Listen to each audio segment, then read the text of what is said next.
12장 12절부터 17절 말씀, 마지막 부분의 말씀인데 그 일부를 함께 보도록 하겠습니다. 한 절씩 교독합니다.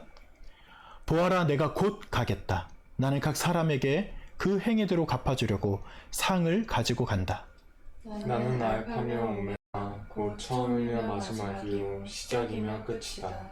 생명나무에 이르는 권리를 차지하려고, 그리고 성문으로 해서 도성에 들어가려고 자기 겉옷을 깨끗이 빠는 자는 복이 있다.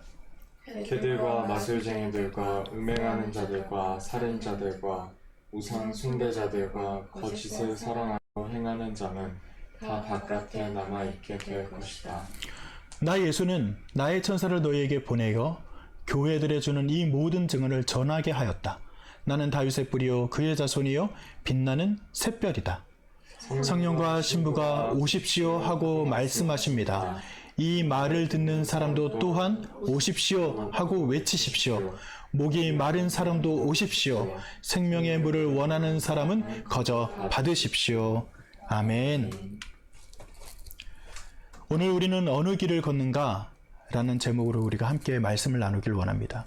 우리가 오늘 읽은 이 요한계시록 22장은 성경 전체의 마지막 장이자 그 사도 요한이 환상을 통해 본 모든 계시의 결론 부분입니다. 주님은 여기서 확신과 훈계, 약속과 경고를 함께 주시는 그 말씀으로 우리에게 주시고 있는 것이죠. 그렇기 때문에 이것은 단순한 마무리가 아니라 말씀을 들은 사람이 이 결론이 우리에게 어떻게 들리고 우리가 또 이 결론에 대해서 어떻게 반응하고 어떻게 살아야 할지에 대해서 명확하게 선택하는 초청장이기도 합니다. 여러분들에게 여러 번 말씀드렸던 이 디트리 보네퍼라고 하는 이 사람은 역사 속에서도 결정적인 순간에 선택을 요구받은 사람 중에 하나였겠죠. 2차 세계대전 중에 독일의 이 신학자였던 보네퍼는 나치에 저항하다가 감옥에 갇혔고 결국은 거기서 형장의 이슬로 사라지고 맙니다. 사형을 앞두고 그는 이렇게 씁니다. 제가 한번 읽어드릴 테니까 들어보세요. 그분이 오실 날을 기다리는 것은 도피가 아니다. 오늘을 거룩하게 오히려 사는 것이다. 그에게 기다림은 현실 도피가 아니었다라고 말합니다. 그렇기 때문에 오늘 주님 오시옵소서 재림에 대해서 열망하고 기대하는 이 요한계시록 22장의 말씀은 오늘 우리가 이 보네퍼처럼 결단하게 만드는 어떤 힘이 그 가운데 들어있다라고 볼 수 있는 것입니다. 오늘 성경 말씀을 보면 계속해서 반복되는 단어 중에 속히 오리라, 내가 올 것이다 이런 말씀이 있어요. 여기서 그 오리라라는 것은 곧이라는 시간 개념을 넘어서는 거예요. 뭐냐 하면 반드시예요. 그러니까 곧 오리라 했을 때 언젠가 오시겠지 이게 아니라 그 말씀에는 의지가 들어있는 거죠. 반드시 오리라, 지체 없이 오리라, 확실하게 오리라 라는 그 뉘앙스가 들어있는 것이기 때문에 그냥 우리가 언젠가 오겠지라는 것으로서만 받아들이기에는 결코 이 말씀이 가볍지 않다는 것이죠. 여러분들이 이 말씀을 한번 보시면 어떨까요? 같이 한번 읽어봅니다. 준비 시작. 어떤 이들의 생각하는 것과 같이 주님께서는 약속을 더디 지키시는 것이 아닙니다. 도리어 여러분을 위하여 오래 참으시는 것입니다. 거기까지요. 여러분들이 주님이 오신다고 했어요. 어떤 사람은 1999년도에 온다, 노스트라다무스 예언도 있고, 2000년, 2012년, 2000 몇 년, 2025년까지 벌써 왔네요. 근데도 아직 주님이 오시지 않았어요. 여러분들이 마지막 때에 이르르면은 난리와 난리의 소문이라는 거 들어보셨나요? 전쟁과 그리고 지진, 기근, 환란, 그런 것들이 막 많아진다라고 성경에 기록되어 있어요. 그러니까 여러분들이 보면 알겠지만 점점 기상이변으로 난리와 난리의 소문이 굉장히 많아지죠. 지금 전쟁은 곳곳에서 일어나고 있고요. 이게 한 해 한 해가 가면 더해지는 것 같아요. 그러니까 종말론자들, 조금 잘못된 어떤 종말론자들은 이렇게 얘기하죠. 금방 올 거야. 오늘이야. 아니면 금방이야. 이렇게 계속하면서 사람들을 어떻게 보면 현혹시키기도 합니다. 근데 오늘 성경 베드로후서 3장 9절에는 어떻게 기록되어 있어요? 주님께서는 약속을 더디 지키시는 분이 아니래요. 그럼에도 불구하고 여러분을 위해서 어떻게 해요? 오래 참으신대요. 그러니까 주님은 아마 벌써 오시고도 남았을 수도 있습니다. 근데 참는 거래요. 그 밑에 이유가 나오죠. 하나님께서는 아무도 멸망하지 않고 모두 회개하는 데 이르기를 바라시기 때문이라는, 마치 아버지가, 어머니가 자녀들이 잘못했음에도 불구하고 그들이 돌이키고 회복하기를 기다리는 것이 부모의 심정 아니겠습니까? 그것처럼 하나님의 마음이 그런 마음이라는 것이죠. 그래서 오늘 다시 한번 말씀드리지만 성경은 창세기로 시작해서 요한계시록이 끝납니다. 그래서 마치 한 편의 영화가 처음에 서막을 열고 마지막에 엔딩 크레딧이 올라가듯이 하나님의 거대한 말씀에도 결말이 있다는 것입니다. 그 오늘의 본문이 그 결말의 마지막 장면이다 생각하시고, 마지막은 중요하잖아요. 마지막은 굉장히 중요한 이야기를 연속하는 거잖아요. 그래서 마지막 하시는 말씀이라면 가볍게 들을 것이 아니라 하나님이 얼마나 우리에게 중요한 말씀으로 마지막을 장식하셨을까 라는 생각을 하면서 우리가 마치 병상에서 가족에게 남긴 마지막 한마디처럼, 세상을 떠나기 전 제자가 스승에게 전한 마지막 유언처럼, 혹은 전쟁터에서 동료에게 남기는 짧은 한마디의 말이 정말 귀중하게 여겨졌던 것처럼 하나님의 말씀도 이 시간 여러분들의 마음 가운데 귀중하게 다가오기를 간절히 축원드립니다. 저는 세 가지를 말씀드리고 싶어요. 자, 기다리라는 거예요. 지키라는 거예요. 응답하라는 거예요. 자, 오늘 성경의 말씀의 마지막이 기다림, 지킬 것, 응답할 것, 이렇게 세 가지의 결론으로 우리에게 주어지거든요. 이 세 가지를 보면서 제가 내용을 전개하고 또 내용을 설명을 드리도록 하겠습니다. 자, 22장 20절 말씀입니다. 읽어보죠. 시작. 이 모든 계시를 증언하시는 분이 이렇게 말씀하셨습니다. 그렇다, 내가 곧 가겠다. 아멘. 오십시오, 주 예수님. 아멘. 개역개정에 보면 내가 속히 오리라. 그러니까 거기는 우리는 표준세 번역을 읽으니까 내가 곧 가겠다. 이거는 동시에 무슨 말이에요? 내가 속히 오리라. 주님이 그때는 현장에서 말씀하시는 거니까 내가 올 거야 라고 말씀하신 그 장면을 기억하죠? 그때 성도들이 이렇게 인사를 했답니다. 만나면. 자, 어떻게 인사하는 거죠? 마라나타. 혹시 뜻을 아는 분이 계실까요? 그렇죠. 주 예수여 어서 오시옵소서, 그런 말이에요. 그러니까 만나면 우리가 헬로 아니면 안녕하세요 인사하는 것처럼 그 당시의 성도들을 이렇게 인사했대요. 마라나타. 이거는 어떤 말씀의 근거에서 마라나타예요? 주님 곧 오시옵소서라는 것은 누가 약속을 했죠? 주님이. 이 사람들은 이미 예수님이 그 당시에 부활하셨고 그리고 천국에 들려 올라가시는 모습을 다 본 사람들이라고 한번 상상해 보세요. 근데 그 주님이 뭐라 그랬다고요? 내가 곧 올 거야. 너희를 위해서 내가 속히 오리라 라고 말씀하시고 떠나신 거예요. 그러니까 이 사람들은 주님 오실 거야, 곧 오실 거야 라고 이야기하면서 서로 만나서 그렇게 말하는 겁니다. 근데 그렇게 말한 데는 이유가 있어요. 왜 이렇게 얘기했을까? 이 사람들이 저기 표정이 굉장히 밝게 그려졌죠. 근데 밝지만 상황은 어땠을까? 지금 나가면은 사람들이 믿는다는 이유 때문에 잡혀가고요, 사자의 밥이 되기도 하고요, 아니면은 횃불이 돼서 타기도 하고요. 굉장히 어려운 상황 가운데 있어요. 유대인들은 또 만나면은 이거는 거짓 종교다 그러면서 배척하고요. 그러니까 이 사람들은 가장 절체절명의 상황 가운데 있는 거예요. 그때 마라나타라고 했던 것은 그냥 인사가 아니라 지금 내가 타협하라고 저렇게 많은 사람들이 공격하고, 야 예수를 버려야지 라고 공격해 오는 거잖아요. 그러나 이 사람들이 이야기를 하는 것은 타협하지 않겠다라고 말하는 신앙의 서약이었다라고 보시면 다르지 않습니다. 칼바르트는 재림을 종말이 아니라 완성이라고 말합니다. 이 땅의 불의와 고통, 눈물과 죽음이 끝나고 하나님의 완전한 정의와 평화가 실현되는 날이 재림이라는 날이고 그것은 분명히 올 것이다 라고 말하고 있는 것이죠. 요한복음 14장 3절에도 보면 주님이 뭐라고 말씀하시냐 하면 내가 다시 와서 너희를 영접하겠다 라고 말씀하십니다. 이것은 단순한 귀환이 아니라 신랑이 신부를 맞이하는 겁니다. 그 당시에 이스라엘에서는 신랑이 신부를 맞이하는 전통이 있었거든요. 굉장히 신부가 열망하면서 기다려요. 그렇기 때문에 우리에게는 많은 어려움들이 이어지는 이 시대에 확실한 소망을 가지고 아멘 주 예수여 오시옵소서라고 말하는 열망이 있어야 됩니다. 그러니까 오늘 결론에서 주님은 뭐라고 말씀하세요? 기다려라, 내가 곧 갈 거야. 더디 지켜지는 약속인 것처럼 보이지만 확실하게 지켜지는 약속이야. 결국은 주님은 오십니다. 우리가 아무리 발버둥치고 주님이 오시지 않기를 바란다 할지라도 주님은 오셔요. 우리는 반대로 주님이 오실 것을 열망하면서 마라나타라고 말하며 재림을 열망하는 그런 귀한 은혜가 있기를 간절히 축원드립니다. 자, 두 번째, 이 말씀을 한번 볼까요? 한번 다시 읽습니다. 시작. 보아라, 내가 곧 오겠다 하신 주님의 말씀을 기억하여라. 이 책에 기록된 예언의 말씀을 지키는 사람들은 복이 있습니다. 자, 두 번째 단어는 지켜라입니다. 첫 번째는 열망하라, 기다려라, 그거라면 두 번째는 지켜라요. 뭘 하면서 우리가 살 거예요? 주님을 기다리고 열망하는데 그냥 뭐 대충 우리가 사는 그런 모습으로 살 거예요? 그게 아니라 주님은 딱 이렇게 말씀하세요. 지켜라. 내가 너희에게 말씀을 줬는데 이거 지키면서 기다려라 라고 말하는 거예요.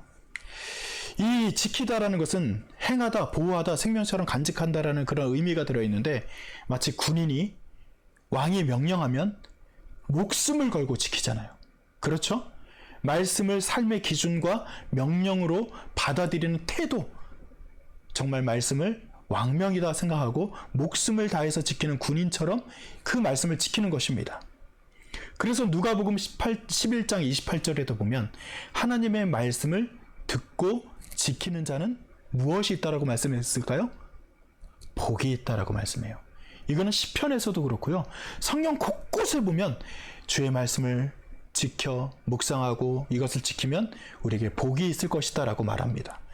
여러분, 복 좋아하잖아요. 사실 기복주의는 싫어하지만 복은 있고 복은 우리에게 소중합니다. 우리는 복받은 인생이 돼야 돼요. 주님의 말씀을 허투루 듣고 흘려보내는 것이 아니라 이왕이면 주님의 마지막에 우리에게 주신 말씀이니까 기다리면서 말씀을 지켜야지. 그렇게 지키는 귀한 은혜가 있기를 간절히 축원드립니다. 자, 두 번째 키워드는 지켜라입니다. 자, 세 번째 키워드를 보기 위해서 함께 읽습니다. 자, 다 같이 시작. 성령과 신부가 오십시오 하고 말씀하십니다. 이 말을 듣는 사람도 또한 오십시오 하고 외치십시오. 목이 마른 사람도 오십시오. 생명의 물을 원하는 사람은 거저 받으십시오. 아멘. 오십시오 라고 청한대요. 그럼 우리는 뭐 하면 됩니까? 오십시오 하면 어떻게 해야 돼요? 우리가 귀한 사람이 오세요 라고 말하면 거기에 어떻게 해야 되죠? 가야죠. 응답하면 됩니다. 근데 오십시오 라고 하는 주체가 누구예요? 예수님, 성령님이에요. 그런데 이것을 비유적으로 이렇게 말하죠. 아까 전에 제가 신부가 신랑을 기다리는 것처럼 이라고 비유를 했다 그랬잖아요. 신부는 교회를 가리키고요. 신랑은 성령, 주도자이시면서 우리의 사람의 마음을 열고 우리가 하나님께로 나오도록 내면 깊이에서부터 우리를 인도하시는 성령 하나님이 우리를 초대해 주신다는 거예요. 주님의 신부인 우리는, 즉 교회는 이 세상에서 주님을 기다리면서 주님의 요청에, 주님의 초대에 응답하면서 또 동시에 다른 사람을 초대하는 사람이 되어야 된다라고 성경에서 말하고 있는 것입니다. 하나님의 사역과 교회의 사명이 함께 어우러지는 단어가 바로 come, 오십시오라는 단어예요. 하나님이 우리에게 주시는 단어면서 우리가 세상을 향해 할 수 있는 단어가 동시에 이루어지는 우리에게 주어진 단어라는 것을 잊지 마시기 바랍니다. 자, 이렇게 초대하는데 성경에 보니까 누구는 오고 누구는 오지 말라 그렇게 기록이 되어 있나요? 어떻게 기록이 되어 있죠? 누구든지 라고 기록이 되어 있어요. 듣는 자, 이미 복음을 들은 사람, 듣고만 있지 말고 말씀을 따라오라는 그 부름, 듣는 자를 초대했죠? 또 어떤 사람요? 인생의 허기짐을 느끼고 갈증을 느끼고 어떤 것으로도 그 갈증이 해소되지 않는 목마른 자를 초대합니다. 또 조건이 아니라, 어떤 조건이 아니라 그냥 원하기만 하는 사람들이 있을 거예요. 그런 사람도 하나님의 초청의 대상자라는 거죠. 즉, 이 초청에는 차별이 없습니다. 나는 아닐 거야. 아니요. 바로 당신입니다. 차별 없이 오라 하시는 하나님의 그 초대에 대해서 여러분들이 열려있기를 간절히 축원드립니다. 오는 사람들에게 무엇을 준다라고 성경이 기록하고 있냐면 이사야서 55장 1절에 보면 은혜의 복음은 거래가 아니라 선물이다라고 기록이 되어 있어요. 즉, 선물은 뭐예요? 제가 지난번에 한번 누구에게도 설명하다 선물 이야기했는데 그 선물은 돈으로 사는 건가요? 아니요. 공짜로 받는 겁니다. 여러분들이 선물 받을 때 돈 주고 사지 않잖아요. 선물을 받을 때는 공짜로 받는 거예요. 즉, 이 초청할 때 주님께서 생명수를 공짜로 주시겠다 말씀하세요. 이 생명수는 단순한 물이 아니겠죠. 영원히 목마르지 않게 하는 구원과 성령의 생명수가 바로 그 성령의 물, 생명의 물 아니겠습니까? 이것을 값없이라고 주는 하나님의 그 은혜에 대해서 여러분들이 여러분들이 기대하면서 그리고 고민해 보면서 주님이 오라 할 때 바로 가자. 또 다른 사람들을 정말 이 내가 받은 은혜를 다른 사람에게도 오라 초청하는 귀한 은혜가 있기를 간절히 바랍니다. 그래서 이 초청은 단 한 번이 아니라 우리에게 적용이 된다면 매일 초대한다 생각하셔야 돼요. 한 번에 끝났다 그렇게 생각하지 마시고 우리가 오늘 하루 살아갈 때 오늘도 주님이 나를 초대해 주셨네 라고 생각하시기 바랍니다. 오늘 내가 목마르지 말고 목마르고 하나님 갈급함이 있다면 하나님에게로 오늘도 다가가고 내일도 다가가는 귀한 은혜가 있기를 바랍니다. 요즘에 많은 사람들이 외로워하고 또 힘들어하는 사람들이 많이 있다고 그러죠. 그런 사람들을 향해서도 우리가 좀 이 손길 오라 요청하는 이 하나님의 부르심에 대신해서 부르는 그 대리자의 역할을 통해서 많은 어려움이 있는 사람들을 좀 보듬어주는 일을 우리가 하면 어떨까라는 생각을 합니다. 말씀을 맺습니다. 오늘 우리는 성경의 마지막, 요한계시록의 마지막만이 아니라 성경 전체의 마지막 장을 읽었어요. 그리고 주님의 마지막 말씀 앞에 섰습니다. 이때 다시 한번 우리에게 물어보시는 거예요. 내가 너희를 이렇게 초대하고 너희들에게 이렇게 하나님의 말씀을 지키고 따를 것에 대해서 이야기하는데 어떻게 너희는 길을 정할 것이냐 라고 물어보시는 것입니다. 본문 11절은 이렇게 말씀하십니다. 한번 다 같이 읽어보죠. 준비 시작. 이제는 불의를 행하는 자는 그대로 불의를 행하고 더러운 자는 그대로 더러운 채로 있어라. 의로운 사람은 그대로 의를 행하고 거룩한 사람은 그대로 거룩한 채로 있어라. 아멘. 이건 주님이 뭐라고 말씀하시냐면 불의를 행하는 자는 그대로 불의 행해. 더러운 자는 그대로 더러운 채로 있어. 의로운 사람은 그냥 의를 행해야지. 거룩한 사람은 거룩한 채로 있어라. 이게 뭐예요? 정중동하라는 거예요? 그대로 머물러 있으라는 얘기입니까? 나는 너희들에게 아무것도 하지 않을 거야. 그런 의미입니까? 이게 어떤 의미냐 하면은 너의 결단이 필요하다는 것을 말하는 거예요. 나는 이제 할 걸 다 했다는 거예요. 주님께서는 십자가도 정말 이 세상을 천지를 창조하시기 뿐만 아니라 십자가로 당신의 생명까지 내어주시는 모든 것을 다해서 우리에게 부어주셨어요. 이제는 뭐예요? 너가 결단해야지. 더러운 채로? 불의한 채로 그냥 있을 거야? 그래, 그건 너의 결단이야. 의로운 것, 그리고 선한 것, 거룩한 것, 그래, 그것도 너의 결정이지. 이제는 너가 결정해야 될 때라고 주님은 말씀하시는 것입니다. 신명기 30장 19절에도 보면 생명과 사망, 복과 저주를 우리 앞에 두셨다라고 말합니다. 우리가 생명을 선택할 것이냐, 사망을 선택할 것이냐, 복이냐, 저주냐, 그것은 우리의 선택에 달려있다라고 볼 수 있는 것이죠. 여러분, 이 장면을 혹시 기억하십니까? 이건 영화의 한 장면이기도 하고 역사적으로 진짜 있었던 사건 중에 하나이기도 한데 체르노빌 그 원전 폭파 사건 아마 우리 자녀들은 모를 텐데 아마 아내나 저는 이것을 역사의 현장에서 진짜로 뉴스에서 우리는 너무나도 크게 봤던 기억이 납니다. 1986년 4월 26일에 구소련인 우크라이나 지역에서 체르노빌의 원자력이 폭발을 합니다. 지금도 아마 이 지역에는 사람들이 들어가지 못하고요. 거기는 기형생물들이 많이 발견되기도 하고 완전히 죽은 땅이 되었어요. 이때 사고 초기 상황은 어땠을까요? 폭발과 함께 방사능을 포함한 거대한 화염과 잔해들이 막 건물 위로 날아다니고 불이 막 솟아오릅니다. 그때 소방관들이 투입이 됩니다. 당시 출동 지휘관이었던 사람을 중심으로 해서 그 사람들이 출동을 했는데 어디서 화재가 났다는 소리를 들은 거야. 근데 어떤 이야기를 들었냐면은 방사능이 있을 거야 라는 이야기를 들은 적이 없어요. 그러니까 이 사람들은 뭐예요? 방사능에 대처할 수 있는 어떠한 복장도 준비하지 않고 그냥 불 끌 장비만 준비해서 그곳에 갔다는 거죠. 그들은 당시에 뭐 어떤 수준적으로 봤을 때 뭐 방사능에 대처할 수 있는 어떤 방법들이 많이 개발되어 있는 시대도 아니에요. 근데 결단을 해야 돼요. 어떤 결단을 해야 되냐면은 폭발 잔해가 있다 그랬죠. 불이 막 치솟는다 그랬죠. 불길이 옆으로 막 번진다 그랬죠. 가만히 두면 어떻게 될까요? 점점 더 많은 사람들이 피해를 입을 것이 자명한 상황, 사실입니다. 그러니까 이 소방관들은 방사능의 위험을 몰랐던 것이 아니라 위험을 알매도 불구하고 그것에 뛰어듭니다. 이 사람들은 어떻게 됐을까요? 심한 방사능 화상을 입었고 몇 분 만에 구토, 현기증 극심한 두통을 겪기 시작했습니다. 그리고 그들은 대부분 급성 방사성 증후군에 걸렸고 최초 진압에 투입된 대원 중에 28명 이상이 사고 후 몇 주 내에 사망을 했답니다. 그때 대부분은 20, 30대 젊은 대원이라고 하고요. 그리고 그때 그 지휘했던 대장은 기적적으로 살아남았지만 2004년에 암으로 세상을 떠나는 일을 겪었습니다. 이 소방관들은 죽음을 알면서도 누군가는 들어가야 한다라는 사명감이 또한 동시에 있었던 사람들입니다.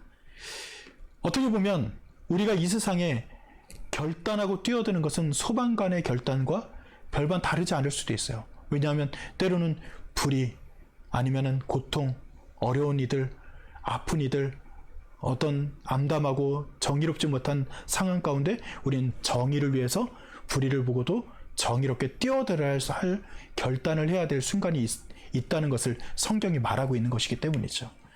하나님의 말씀을 따른다는 것은 이런 거예요. 이 세상에 조금 우리를 어렵게 하고 때로는 우리를 손해보게 하는 것처럼 보일지라도 주님께서는 그래도 결단해야지 라고 말하면서 초대하십니다. 그때 우리는 이 하나님의 초대에 대해서 아멘 하면서 결단하고 때로는 우리가 정의롭고 선한 길, 마치 아까 전에 그 소방관들이 그 불길을 향해서 뛰어들었던 것처럼 뛰어들었을 때 그들에게는 죽음이 도래했지만 그러나 우리에게는 죽음이 아니라 주님의 이 음성이 들릴 것이라는 거죠. 어떤 음성이냐면은 내가 속히 가리라 오리라 하신 그 말씀 말입니다. 그렇기 때문에 오늘 우리에게 마지막으로 주신 기다리면서 열망해라.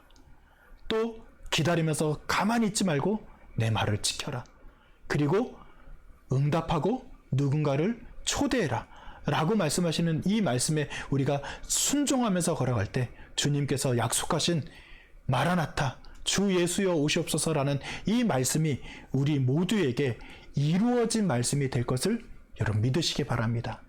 우리가 신앙인으로 오늘 하루도 아니 내일도 결단하면서 걸어갈 때 주님이 마지막에 이 오늘 하신 이 말씀이 우리에게 울림이 되고 때로는 결단에 도움이 되는 말씀이 되어서 때로는 기다릴 줄도 알고 응답할 줄도 알고 지킬 줄도 아는 정말 참 신앙인으로 하루하루 걸어가시는 귀한 은혜가 있기를 간절히 축원드립니다. 이 시간 말씀을 생각하면서 한번 기도해 볼까요?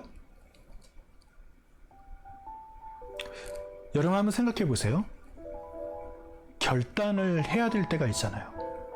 근데 신앙적인 결단을 한다는 것은 그냥 단지 오늘 예배드리러 갈까 말까 이 정도의 선택은 아닐 겁니다. 주님께서는 생명을 갈아내면서 우리에게 다가오셨고 또 오실 것이다 약속하셨어요. 오늘 요한계시록 22장의 말씀이 열망하면서 말씀 지키면서 정말 끝까지 응답하고 또 그렇게 기다려라. 하나님의 그 초대가 우리에게 삶으로 나타나는 귀한 은혜가 있기를 바랍니다. 주님께서 약속하신 대로 오십니다. 오셔서 우리의 억울함, 때로는 우리의 불행, 때로는 우리의 선택으로 인한 고통, 하나님이 감해 주실 것을 믿습니다. 여러분들이 조금 더 정직하고 조금 더 의롭게 조금 더 하나님 말씀을 따라 승리하며 살아가는 귀한 은혜가 있기를 바라며 이 시간 합심해서 기도하며 나아갑니다. 하나님 도우시옵소서. 주님 우리를 인도하여 주옵소서. 주님의 이 초대, 주님의 이 말씀을 우리가 깊이 새기며 지키며 응답하며 오늘 하루하루도 걸어가게 하여 주시옵소서. 주님 도우실 줄 믿습니다. 우리의 삶을 잘 선택하며 걸어가는 우리의 인생길 되게 하여 주시옵소서. 하나님, 오늘 성경의 마지막 장 마지막 말씀 앞에 섰습니다. 속히 오리라, 속히 가리라 하신 주님의 음성이 있었습니다. 또 말씀을 지키는 자가 복이 있다 말씀하셨고, 목마른 자는, 원하는 자는 누구든지 오라는 초대도 우리가 들었습니다. 주님, 우리가 이 말씀을 마음에만 간직하는 자가 아니라 오늘 다시 결단하고 다시 살아가는, 걸어가는 그런 귀한 결단의 사람이 되게 하여 주시옵소서. 하나님이 그 초대를 잊지 않고 세상 목마른 자들에게도 오라, 주님께서 함께 하시고 주님께서 너를 위해서 오셨다라고 하는 그 초대장도 우리가 함께 할 수 있도록 도우실 줄 믿습니다. 지금은 우리 주 예수 그리스도의 은혜와 하늘아버지의 극진하신 사랑하심과 내주 성령님의 도우시고 역사하심이 하나님의 초대와 그 부르심에 아멘으로 응답하고 또 말씀을 지키며 열망하며 이 땅에서 하루하루 걸어가길 소원하는 주님의 사랑하는 성도들 머리 위에 우리 모두의 위에 하나님께서 영원히 함께 하시기를 간절히 축원드리옵나이다. 아멘.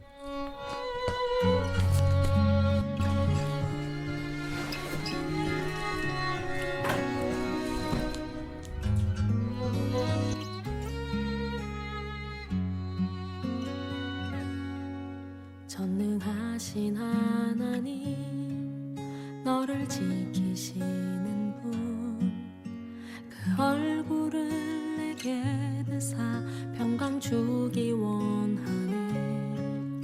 전능하신 하나님, 너를 인도하는 분, 내게 은혜 베푸시